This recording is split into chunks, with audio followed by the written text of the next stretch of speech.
आपको भारत को भारत बोलना है तो कोई बुरी बात तो नहीं है, भारत ही बोल रहे हैं भारत को ना। खबर आपको बता दें कि भारत और इंडिया में क्या फर्क और क्या समानता है। Can you challenge India? क्या भारत का नाम बीजेपी रखेंगे? आपको बोलना है वोट फॉर इंडिया बोलेंगे। गोदी मीडिया अगर नहीं है तो ऐसे मुद्दे हवा हो गए होते, उड़ गए होते। भारत या इंडिया? जय हिंद दोस्तों, हमारा देश इकलौती ऐसी कंट्री होगा जिसके अपने आप में बहुत सारे नेम है, चाहे भारतवर्ष हो, जम्बूद्वीप हो, इंडिया हो, हिंदुस्तान हो और भी बहुत सारे नाम। अब इन नामों के पीछे की कहानी थोड़ी समझते हैं। देखो, जम्बूद्वीप या भारतवर्ष हमारे सबसे एंशिएंट नाम है। अब जम्बूद्वीप क्यों कहा गया? क्योंकि जब फॉरेन ट्रैवलर्स इंडिया में आते थे तो ऐसा कोई स्पेसिफिक नाम नहीं था। उस टाइम पे उन्होंने जो हमारा सब कॉन्टिनेंट साइज है और उसका शेप है वो देखा और उन्हें ये शेप ऐसा लगा जैसे एक जामुन का फल हो। अब उसी के नाम पे उन्होंने रख दिया उसको जम्बूद्वीप। आगे भारतवर्ष, शायद आप लोगों को पता होगा कि एक राजा थे एंशिएंट टाइम पे वैदिक पीरियड में, उनका नाम था भारत या भारत। उसी के नाम पे हमें भारतवर्ष बोला गया। जो सिंधु या हिंदू की कहानी है वो ऐसी है। सिंधु रिवर बहती है हमारे नॉर्थ वेस्ट फ्रंटियर में। अब जो पर्शियंस इंडिया में आते हैं वो एस नहीं बोल पाते, यानी सिंधु में जो एस है वो उसको एच प्रोनाउंस करते हैं, तो उन्होंने सिंधु की जगह हमें बोलना शुरू कर दिया हिंदू। अब उसके बाद आगे चलें तो मुस्लिम इन्वेडर्स आते हैं। अब वो मुस्लिम इन्वेडर्स हिंदू को बोलते हैं हिंद। अब हिंदू से हिंदुस्तान इस वजह से हो गया क्योंकि जो सेंट्रल एशियन कंट्रीज हैं या फिर जो ईरानियन लोग हैं वो स्थान वर्ड यूज़ करते हैं किसी भी लोकेशन को दर्शाने के लिए। जैसे पाकिस्तान, उसमें स्थान है, बलूचिस्तान उसमें स्थान है, कजाकिस्तान उसमें भी स्थान है। तो स्थान वर्ड यूज़ किया जाता है किसी जोग्राफिकल लोकेशन को बताने के लिए। उसके अलावा हमारे देश में ग्रीक इन्वेडर्स आते हैं। अब ग्रीक इन्वेडर्स सिंधु रिवर को इंडस के नाम से जानते थे। इंडस को उन्होंने इंडिया किया, इंडिया से हमें बोल दिया इंडिया। उसके अलावा यहाँ पे एक इंपॉर्टेंट एनालॉजी नोट करने वाली है हिंदू वर्ड से रिलेटेड। अब हिंदू वर्ड जो था ऐसा वाइडली माना जाता है कि हमें अरेबिया से मिला, यानी जो अरेबियन लोग थे उन्होंने हमें हिंदू वर्ड दिया, लेकिन ऐसा नहीं था। उस अरेबियन से पहले हमारे पास आए थे पर्शियंस लोग, उन्होंने हिंदू वर्ड दिया हमें। अब हिंदू वर्ड उन्होंने दिया इंडस रिवर के आसपास जो भी लोग रहते थे उनको डिनोट करने के लिए। अब ऐसा नहीं था कि वो किसी भी रिलीजन के लिए दिया गया था। हालांकि एक बात यह नोट करने वाली है कि उस टाइम पे ना ही मुस्लिम्स इतने ज़्यादा थे ना ही क्रिश्चियंस थे, तो जो भी लोग थे वो इंडिजिनस ही थे यहाँ के। इसके अलावा प्रेजेंट कंटेक्स्ट में अगर देखा जाए तो आपने देखा होगा कई सारे लोग, कई सारे जो आउटफिट्स हैं, चाहे रिलीजियस आउटफिट हो या पॉलिटिकल आउटफिट, वो हिंदू से ज़्यादा अब सनातन को प्रमोट करते हैं, यानी कि वो प्रेफर करते हैं सनातनी वर्ड बोलना ना कि हिंदू वर्ड बोलना। जब से प्रेसिडेंट ऑफ इंडिया की जगह प्रेसिडेंट ऑफ भारत मेंशन किया गया है, जब से प्राइम मिनिस्टर ऑफ इंडिया की जगह prime minister of Bharat mention किया गया है, और G20 की मीटिंग्स के दौरान जहाँ जहाँ पे पहले इंडिया लिखा जाता था वहाँ वहाँ भारत लिखा गया है, तब से एक डिबेट सी शुरू हो गई है कि क्या भारत नाम रखना सही है। जो हमारे कॉन्स्टिट्यूशनल मेकर्स थे उन्होंने उस टाइम पर ही भारत को एज अ भारत क्यों नहीं ट्रीट किया, उन्होंने इंडिया क्यों रख दिया। अगर हम उस एंगल को समझने की कोशिश करें तो हमें थोड़ा सा बैकवर्ड लिंकेज बनाना पड़ेगा 1947 से पहले। 1947 से पहले जब इंडिया में कॉन्स्टिट्यूशनल असेंबली सारे डिसीजन ले रहे थे कि हमारे फ्यूचर ऑफ इंडिया के लिए, फ्यूचर ऑफ भारत के लिए क्या क्या चीज़ें सही हैं, उस टाइम पर एक डिबेट थी कि जो हमारा न्यूली इन्वेंटेड इंडिया या न्यूली इन्वेंटेड जो भारत होगा, जो न्यू कंट्री जो आएंगी, उनका नाम क्या होगा।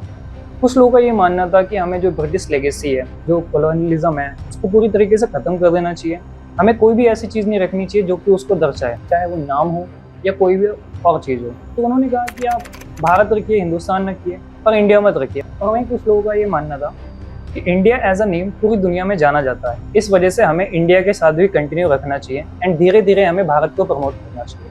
अब जो दूसरी कंट्री जो बननी थी, यानी जो मुस्लिम कंट्री जो बननी थी, उसके लिए रहमत अली जी ने पाकिस्तान नाम दिया। पाकिस्तान में P stands for Punjab, A for Afghan जो कि नॉर्थ वेस्ट फ्रंटियर में रहते थे, K स्टैंड करता था कश्मीर के लिए, S फॉर सिंध, TAN करता था बलूचिस्तान के लिए। अब जब ये डिसाइड हो गया जो न्यूली कंट्री बनेगी हिंदुस्तान से अलग, उसका नाम होगा पाकिस्तान, तो उन्होंने कहा जो ब्रिटिश इंडिया का सक्सेसर होगा वो कौन होगा। क्या उसका नाम इंडिया होगा, क्या उसका नाम पाकिस्तान होगा, भारत होगा, क्या होगा। तो वहीं मोहम्मद अली जिन्ना साहब ये चाहते थे जो न्यूली कंट्री बने, जो पाकिस्तान से अलग जो कंट्री बने, उसका नाम इंडिया ना रखा जाए। अब इंडिया इसलिए ना रखा जाए क्योंकि अगर उसका नाम इंडिया रखा जाएगा तो वो ब्रिटिश इंडिया का सक्सेसर कहलाएगा। अब ब्रिटिश इंडिया के सक्सेसर होने से इंडिया को क्या फ़ायदा होता? फ़ायदा ये होता कि यूनाइटेड नेशंस में पहले से ब्रिटिश इंडिया की मौजूदगी थी, यानी जो न्यू कंट्री बनती उसको दोबारा से यूनाइटेड नेशन में जाके अप्लाई नहीं करना पड़ता, एडमिशन नहीं लेना पड़ता। वो सारी जो इंटरनेशनल ऑर्गेनाइजेशन जहाँ पे ब्रिटिश इंडिया ऑलरेडी थी वहाँ पे इंडिया अपने आप ही एडमिट हो जाता। लेकिन पाकिस्तान जो दूसरी कंट्री बनता उसको अपनी आइडेंटिटी इस्टेब्लिश करनी पड़ती एंड देन वो जाके वहाँ पे इस्टेब्लिश हो पाता। अब इंडिया को ब्रिटिश सक्सेसर होने का फ़ायदा ना मिले, इसी की वजह से मोहम्मद अली जिन्ना साहब ये नहीं चाहते थे कि ब्रिटिश इंडिया से जो अलग देश बने उनमें से एक का पाकिस्तान नाम हो और दूसरे का इंडिया नाम हो। वो चाहते थे एक का या तो हिंदुस्तान नाम हो या भारत नाम हो और दूसरे का पाकिस्तान नाम हो। लेकिन इंडिया के जो साइड के लोग थे उनका ये क्लियर था कि हम ब्रिटिश सक्सेसर हैं एंड हम इंडिया और भारत को साथ में लेके चलेंगे। इसीलिए उन्होंने इंडियन कॉन्स्टिट्यूशन के आर्टिकल 1 में डाला, India that is Bharat shall be a union of states. अब इसके बाद 1950s के बाद जब एक नीड्स मानी जाती है कि हमें एक ऐसा कॉन्स्टिट्यूशन चाहिए जो कि अलग अलग लोगों को समझ आए, क्योंकि उस टाइम पे ऑफिशियल भाषा भी हिंदी एंड इंग्लिश थी, लेकिन जो कॉन्स्टिट्यूशन अथॉरिटेटिव था वो केवल इंग्लिश में था। इसका मतलब ये है कि लीगल पर्पसेस के लिए पहले सिर्फ इंग्लिश कॉन्स्टिट्यूशन ही यूज़ होता था। लेकिन 1987 में 58 कॉन्स्टिट्यूशनल अमेंडमेंट के द्वारा एक नया कॉन्स्टिट्यूशन बनाया गया जो कि हिंदी में था। अब उस कॉन्स्टिट्यूशन की एक खास बात थी, उसमें लिखा था भारत का संविधान। नॉर्मली हमने कॉन्स्टिट्यूशन में क्या देखा है, कॉन्स्टिट्यूशन ऑफ इंडिया लिखा हुआ, लेकिन उसमें लिखा था भारत का संविधान, यानी कि उसमें कहीं भी इंडिया शब्द का इस्तेमाल नहीं हुआ। तो धीरे धीरे गवर्नमेंट ने कहा कि हम भारत शब्द को प्रमोट करेंगे। यानी जो आज हम देख रहे हैं कि इंडिया और भारत की जो डिबेट चल रही है वो अब नहीं थी, वो पहले से ही थी। उस टाइम पे गवर्नमेंट क्या करती थी, छोटी छोटी चीज़ें करती थी, और आज ये छोटी चीज़ें एक बड़े लेवल पे हमें दिखाई दी हैं। अब प्रेजेंट टाइम में ये होता है कि अगर हमें इंडिया चेंज करना है, अगर हमें इंडिया से भारत में कन्वर्ट होना है, या हमें नाम को पूरी दुनिया में फैलाना है, तो हमें क्या करना पड़ेगा। सबसे पहले जो बड़ी बड़ी इंटरनेशनल फॉरम्स हैं, जैसे कि यूनाइटेड नेशंस हो गया, यूएन जनरल असेंबली हो गई, इन जगह पे जब हम बैठते हैं तो वहाँ पे हम इंडिया शब्द की बजाय अपने जो नेम प्लेट्स हैं वहाँ पे हम भारत शब्द का इस्तेमाल करें, जो कि प्रेजेंट टाइम में G20 में हो भी रहा है।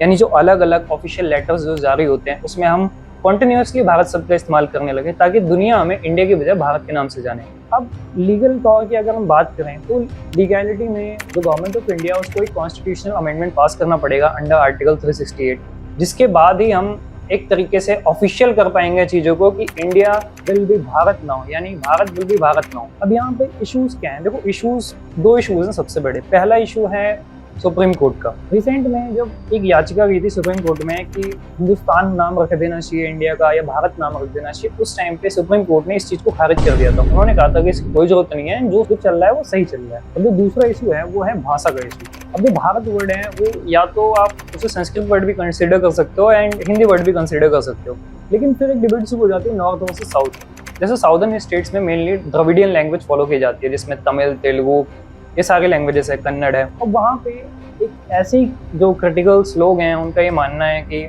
ये हिंदी इम्पोजिशन का एक तरीका है, यानी जो नॉर्थ इंडियन स्टेट्स हैं वहाँ के जो नेता लोग हैं वो साउथर्न स्टेट्स पे अपनी हिंदी को इम्पोज कराना चाहते हैं। जैसे रिसेंट में जब इंडियन पिनल कोड यानी कि जब IPC की एक ड्राफ्ट जारी की गई, जहाँ पे ये कहा गया कि हम इसे चेंज करेंगे एंड इसका जो मीन है वो भी हम चेंज करेंगे, उस टाइम पे उसको कहा गया भारतीय न्याय संहिता, यानी कि उन्होंने उसको चेंज किया हिंदी लैंग्वेज में। इसके अलावा भी बहुत सारी समस्याएं हैं, जैसे कि बहुत सारी पार्टीज ये कह रही हैं कि नाम नहीं बदलना चाहिए क्योंकि ये हमारे पास्ट को दर्शाता है। बहुत सारे लोग ये कहते हैं कि सारी पार्टीज़ को इकट्ठा करके उन्हें बिठा के आपस में कन्वर्सेशन करके, डिबेट करके, डिस्कशन करके इस चीज़ को आगे बढ़ाना चाहिए। अब खैर जो गवर्नमेंट ऑफ इंडिया का प्लान, अब भी कोई उनका ऑफिशियल प्लान नहीं है, ना उनकी तरफ से कोई ऐसा ऑफिशियल बयान आया है। अभी मीडिया में जो खबरें चल रही हैं उसके हिसाब से हो सकता है कि government of India next parliamentary session में या उसके बाद कोई बिल लेके आए जिसके तहत वो कॉन्स्टिट्यूशनल अमेंडमेंट करके जो इंडिया वर्ड है उसको कॉन्स्टिट्यूशन से हटाएं। अगर वो उसको हटाएंगे तो बहुत जगह चेंजेस आएंगे। जैसे आर्टिकल 52 कहता है there shall be a president of India, तो वहाँ पे आप देखोगे आगे चल के वहाँ लिखा होगा there shall be president of Bharat. तो क्या ये एक इलेक्शन टूल है या फिर गवर्नमेंट ऑफ इंडिया सच में ये चाह रही है कि हम कॉलोनियल लेगेसी से बाहर आएँ एंड इसके इम्पैक्ट्स क्या होते हैं वो तो आने वाला वक्त बताएगा। तब तक के लिए जय हिंद, जय भारत।